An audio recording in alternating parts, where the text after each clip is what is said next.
All. I'm an advocate in the High Court.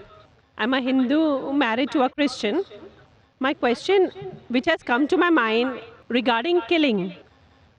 If killing is strictly prohibited in Islam, why don't the Muslim spiritual leaders openly criticize and unitedly fight the killings going on in the name of jihad?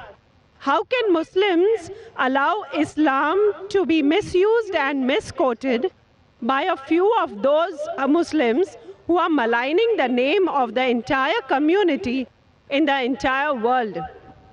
Sister asked a very good question. She said that she was impressed with the teaching of Islam, that Islam is against killing innocent human beings. But how come all the Muslim leaders don't get together and condemn the killing that is going on in the name of jihad? And just because of few black sheep, Islam is being maligned. Sister, for the detailed answer, you should listen to my last talk in the last conference, 1 year back in November 2008, my final speech of the second International Peace Conference was Media and Islam, War or Peace. The main thing to blame, it is the media. It is the media which picks up black sheep of the community and they portray as though they're exemplary Muslims. It is the media. So what you see in the media is not what's exactly happening. Quran clearly mentions in Surah Maida, chapter number 5, verse number 32, that if anyone kills any other human being, whether it be a Muslim or non-Muslim, unless it be for murder or for spreading corruption in the land, it is as though he has killed the whole of humanity. And if anyone saves any human being, it is as though he has saved the whole of humankind.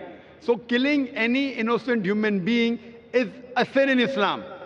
Not only is it a sin, it is as though you have killed the whole of humanity. So anyone killing, you find cases taking place, going on the street and a bomb blast takes place, etc. Killing innocent human being is totally prohibited. It's clear cut. And when I went to USA, I went to UK, we have Muslim organizations condemning what bomb blast took place in the tube station in London.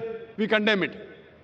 I went to America, I found some of the Muslim organizations condemning what's happening in 9/11. I agree with them. I agree with them. What happened in 9/11? A few thousand people killed. It is to be condemned. Who did it? I don't know. I'm not saying Muslims did it. It is the media which is saying there's no proof at all. There's no proof. But whoever did it, there are, if you go on the internet, you have various documentaries showing that it was a government job, inside job.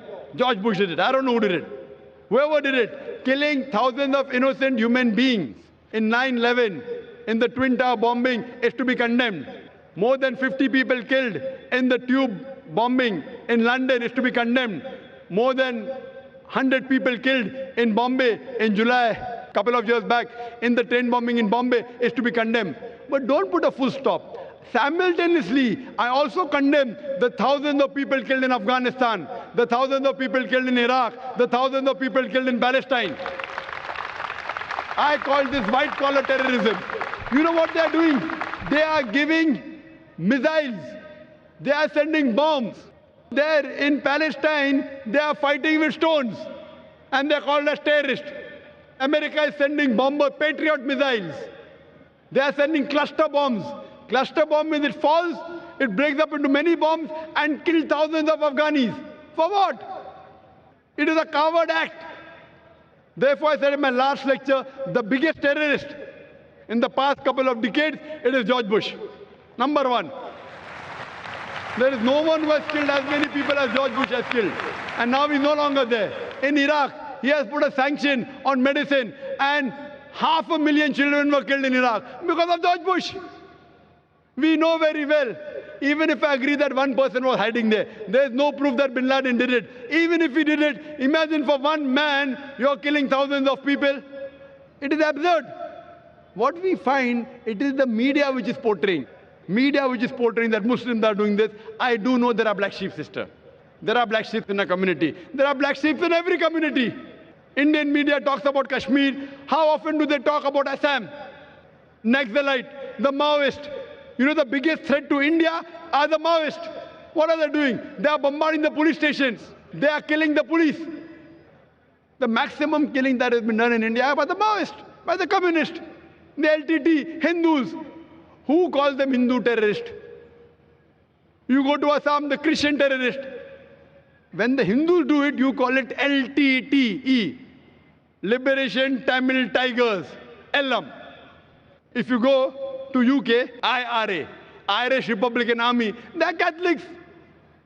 They have a big difference between the Catholics and the Protestants. No one calls them Catholic terrorists. Why? So what we find that no religion teaches to kill innocent human beings. But there are more non-Muslims killing innocent human beings than Muslims. Now so-called Muslims who killed innocent human beings, they aren't Muslims. They aren't following the teachings of the Quran and the Prophet.